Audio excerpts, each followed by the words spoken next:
Greater Idaho passes in the 13th Oregon county. Eastern Oregon no longer wants to be part of the shenanigans of Portland, of Eugene. They want out. They want to go 200 miles away and hook up with Idaho. Let's get into it. Let's watch this video. Many of you know that reporting from risky environments like CHOP in Seattle or street protests, that often puts my safety on the line.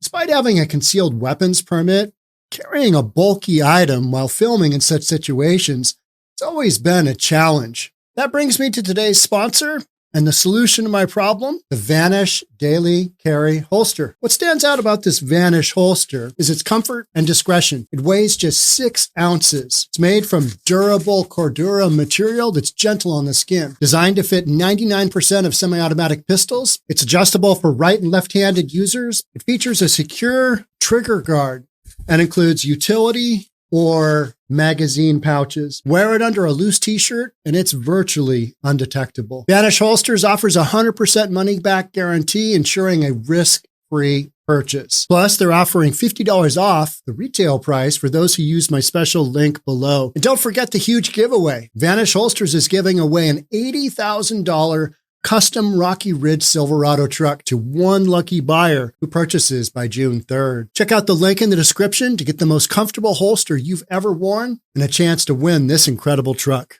Right now, it's still pretty much an uphill battle because the reporting shows that it's going to have to be approvals from both state legislatures, right, from both Oregon and Idaho, and then this approval from Congress. But as you said, it's really resonating. The story of it is really resonating because, like you said, it's the people of Eastern Oregon who are more conservative in their values, who are fed up and want to leave and break from the more liberal policies of their fellow statesmen from the West, where Portland is. And it's particularly over policies when it comes to crime, when it comes to taxes. Here's this proposed. I'm going to jump in for just 1 second here. Look at the land mass of Oregon that would go to Idaho.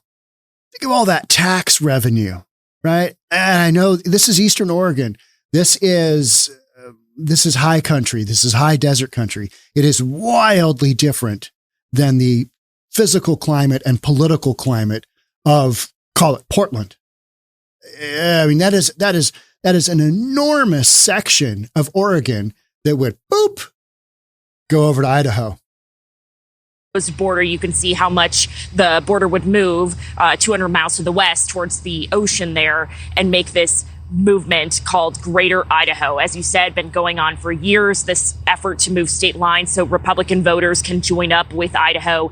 Our News Nation station in Portland reports that voters in Idaho, have yet to really make vote on this. But last year, the state's House of Representatives approved a measure that would allow lawmakers from both states to engage in formal discussions. How do you go from these non-binding votes that counties say, hey, this might be a good idea, to actually joining Idaho? Yeah, so any 2 states can change where their border's at. And there's a process for that, and it's called the Interstate Compact. So any 2 state legislatures of bordering states can move the border to where it actually makes sense. Okay, so obviously there are people out there who do think that this is not a good idea. There have been people who have voiced their opposition, including one of Oregon's Democratic senators. And then on a more practical level, there are critics who say, there's a lot to play into moving to another state. When it comes to taxes, social policies, jobs, there's a lot to get figured out, even if this, in theory does go through. Adrian. If you're not familiar with this topic, what you've got going on, I'm a resident of, and if you're new to this podcast, I'm a resident of state of Washington. I've lived in Western Washington basically all of my life growing up here. And there, we go east of the mountains. We got the Cascade Mountains, that kind of divider area of where the division would happen. The 200 miles would be moved over to the west. That is where the Cascade Mountains go north and south, roughly. You've got a system of volcanoes, literally volcanoes, that divide Western Washington, Western Oregon from Eastern Oregon, Eastern Washington. And it's geographically as different as it is politically and socially and from a value standpoint. So literally, when I drive from my home here in Bellevue, where I'm sitting, and I go east like an hour, I'm at the top of Snoqualmie Pass. That's the top of that mountain range. And as you head east, you are in a different land, not only physically, but it is wildly different. And so these 13 counties in Eastern Oregon, they want to get the F out of Oregon. They're like, let us out. Let us out. We do not want anything to do with this liberal nonsense going on that basically controls our state. But we have no ability to basically defend ourselves or have our input because all of the population centers are along the coast. You've got Portland is your big one. You've got Eugene. And, these big cities are just bastions for all that has gone wrong with society. And these big blue liberal run cities that have just absolutely fallen apart. And they don't want the greater Idaho to happen because they lose massive amounts of tax base, right? You lose all that land. Yeah. All those people contributing to your economy all of a sudden, and now they're part of Idaho. Whole thing is wild. But the fact that 13 counties in Oregon have said, yep, let us out. Let us hit the road. So let's get into it. Residents in Crook County, Oregon approved the Greater Idaho Measure Tuesday that would require the county to proceed with efforts to secede from the state and join Idaho. Here's a question for you. All my folks in Idaho, do you want all of these counties from Oregon to join your fair state? Because all the posts that I see, all the comments that I see are Boise's full, Idaho's full, go somewhere else, go to Tennessee. And I get what you're saying. You don't want that influence. It's here in Seattle, here in Western Washington. We've had that Northern California influence since the 80s. People coming up here, buying up real estate, bringing their values that don't necessarily mesh with what's already here. The values of Western Oregon, Western Washington do not mesh with Eastern Oregon, Eastern Washington.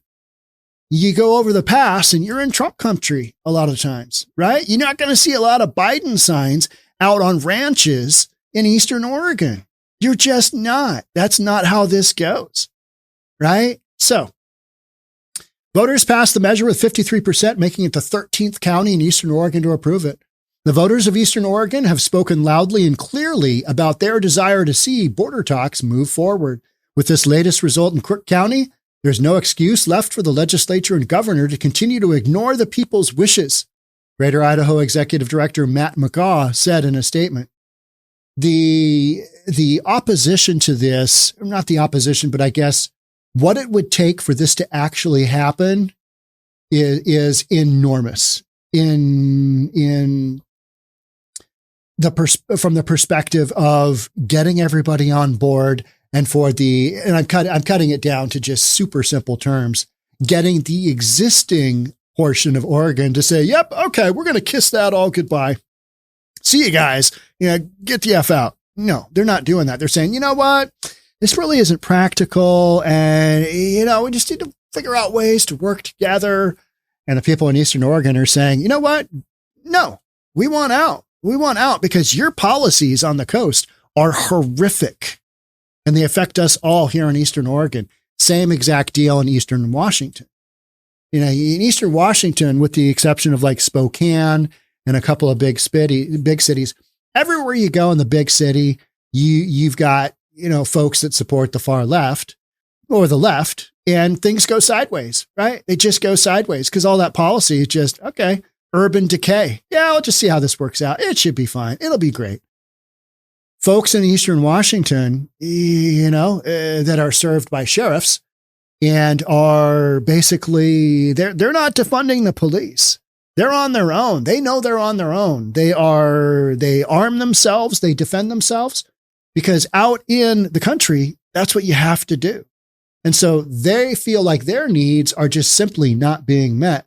And look at this shift though. I mean, this is in play here. This is in play. That is a massive, massive amount of Oregon. It's not half. It's more like 2/3, right? I mean, just geographically. So conservative residents in Eastern Oregon have been ready to part ways with their liberal neighbors to the west, looking to secede from the state and join Idaho.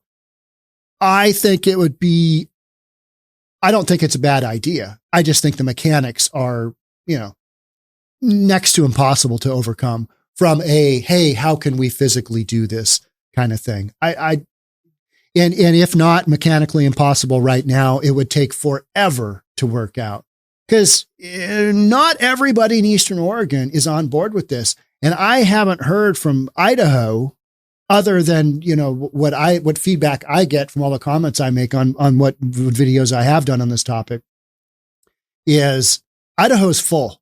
We don't want any more because we are already changing enough. And you're changing enough from the standpoint of you've got so many people that have already moved there from Oregon. You're already seeing that happen. And people are saying, no, we don't want any more. You're nice people and all. And we know that you are leaving Portland to come to Boise, say, to get away from all the riffraff and silly shenanigans that are going on there. But you bring with you your political ideology and your values, and those don't necessarily mesh with what we've already got going on here in Boise. So there's a lot of that going on, a lot of pushback on this whole notion of, let's bring everybody in. We'll all just live together as one big happy family. Doesn't necessarily work out that way. If the counties are successful in succeeding, Oregon's border would shift 200 miles west. 200.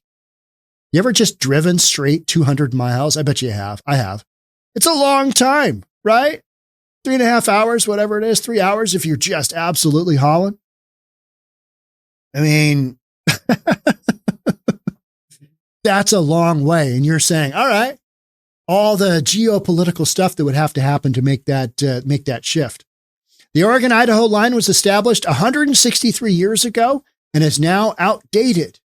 It makes no sense in its current location because it doesn't match the location of the cultural divide in Oregon, the movement said on its website. It really doesn't. And if you've ever made the drive from Eastern Oregon to Western Oregon, from Western Oregon into Eastern Oregon, it is shocking. It's shocking because you go from Portland, you go right due east. You can go through government camp on Mount Hood. That's some of my experience climbing Mount Hood. I think I've summited Hood, I don't know, like 4 times. I've summited Rainier 9 times, and I've climbed all those volcanoes. I haven't climbed Mount St.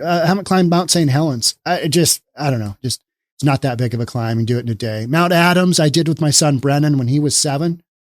So, going into Eastern Oregon, it's a different land. It's a different country. And I don't blame those folks for wanting to basically, hey, keep your liberal nonsense over west of the mountains. We don't want any of your silly shenanigans because that's how those are viewed from the standpoint of we don't want to be responsible for handing out, drug supplies to the local addicts. We don't want that. We don't want all of that craziness. We don't want the break-ins. We don't want the crime. We don't want the defund the police. We don't want the Antifa. We don't want the graffiti. We don't want your stupid elected officials running things for our state. And in effect, that's what's happened. The state of Washington hasn't had a Republican governor since 1960. I mean, that tells you how blue my state is, right? Yeah. And then the big discussion always comes down to, well, Sean, why don't you just leave? Hey, it's like Custer's last stand. You got to go down with the ship, right? Captain goes down with the ship. Nah, it's because this is where I grew up. This is where my family is. This is where my son is now. This is where my businesses are. And at some point in time, I'll probably leave from here. But for now, I kind of feel like I need to fight the good fight. Hey, there's one YouTube guy. He's a nut job, but he's actually somewhat conservative as far as a lot of the policies go. And he's from the Seattle area. Weird. Who knew? That's my niche, right? That's my niche. It's what we're doing. You can be whoever you want from wherever you want, right? And I'm here in Washington. I'm here in Bellevue, which is far more moderate than Seattle, but all the policy remains the same. I got to live with the same governor. I got to live with Governor Inslee. Man, could you imagine if Governor Inslee had won a presidential election? What an absolute nightmare that would have been. I mean, nightmare, right? I mean, the only thing worse I could think of is if Governor Newsom won the presidential election. I don't see that ever happening, but I do see Biden stepping aside. And, hey, Gavin, you've been doing such a great job down in California. Why don't you step in for me? Because, I'm losing my mind. I can't figure out where I am. I can't figure out who's who here. Yeah, it's wild stuff, right?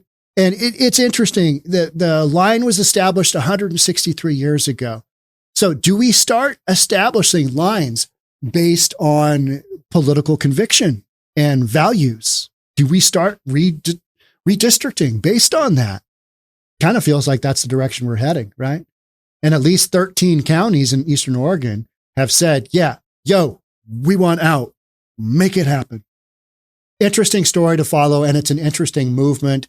And I think it does have some real potential, but the realist in me says, man, I'm going to be an old dude by the time that ever takes place, if that ever takes place.